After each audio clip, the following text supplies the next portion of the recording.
Senator Sass. Thank you, Chairman.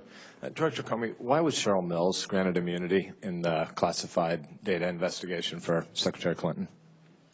The Department of Justice wrote a letter to Cheryl Mills' lawyer that gave her what's called active production immunity for the production of her laptop. So it's not personal immunity for her. It was the immunity was, we will not use, we the Department of Justice, directly against you anything we recover on this laptop. Fairly common tool in criminal investigations, but that's what it was. And the judgment was, the FBI judgment was, we need to get to that laptop. We need to see what it is. This investigation's been going on for a year. And this was, in the negotiation, a tool that her lawyer asked for that the Department of Justice granted so we could get the laptop. Thanks. Was she then Secretary Clinton's lawyer in Secretary Clinton's interview with you, and is that irregular? Our understanding was she was acting as a member of her legal team. Not irregular, not the FBI's job to decide who can be in a voluntary interview.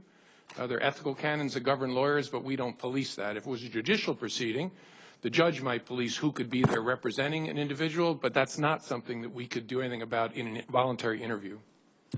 Secretary Clinton has summarized to the public that you have said her statements in her interview and her statements to the public were truthful. Do you think that's accurate?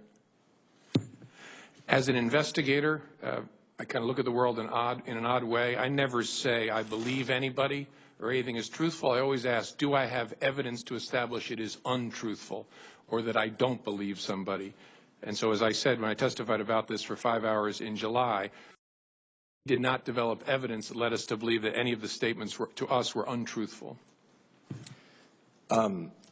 Do you think that Cheryl Mills would have destroyed her laptop? And if so, why this negotiation as opposed to just asking for it by grand jury subpoena?